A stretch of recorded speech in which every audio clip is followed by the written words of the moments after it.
तो सिमुलेशन का अर्थ क्या होता है भाई? तो सिमुलेशन का अर्थ आपको समझना है कि क्या है भाई, किसी दी हुई कृत्रिम परिस्थिति में बिल्कुल यथार्थ जैसा शिक्षण करना। ठीक है, देखिए मैं आपको आसान भाषा में समझा देता हूँ ताकि आपको लोड न लेना पड़े।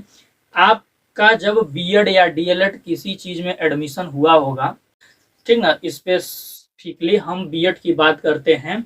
जब आप बीएड में एडमिशन लिए होंगे तो आपको माइक्रो टीचिंग कराया गया होगा। ठीक ना, माइक्रो टीचिंग यानी सूक्ष्म शिक्षण। सूक्ष्म शिक्षण में भाई आप लेसन प्लान कौन से क्लास के लिए बनाते होंगे? 6 क्लास के लिए, 7 क्लास के लिए, 8 क्लास के लिए या 9-10 के लिए। ठीक ना, तो 1 से लेकर 10 तक के बीच में किसी क्लास के लिए आप लेसन प्लान बनाते होंगे किसी शिक्षण कौशल पे।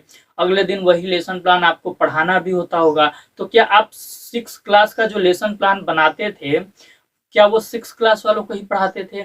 आप बोलेंगे नहीं सर, वो तो जो हमारे बीएड के ही क्लासमेट्स होते थे उसी कक्षा में हम उस लेसन प्लान को पढ़ाते थे। ठीक ना, तो होता क्या था कि जब आप माइक्रो टीचिंग कर रहे होंगे तो जो लेसन प्लान आप बना रहे होंगे वो आप अपने बीएड के क्लास में ही पढ़ा रहे होंगे। ठीक ना, उसी में से कुछ छात्राध्यापक स्टूडेंट बन जाते हैं।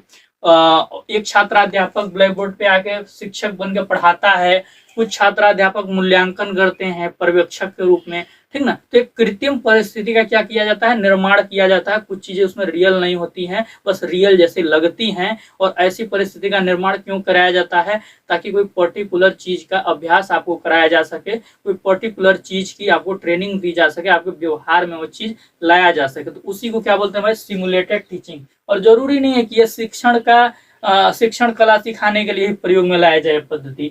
भाई अगर डॉक्टर कैसे सर्जरी करता है इस चीज की ट्रेनिंग देनी है तो भी आर्टिफिशियल इन्वायरमेंट में आगे उसको ट्रेनिंग दी जा सकती है। ठीक ना, चिकित्सा के क्षेत्र में किया जा सकता है, इंजीनियरिंग के क्षेत्र में, वेरियस क्षेत्र में किया जा सकता है। ठीक ना,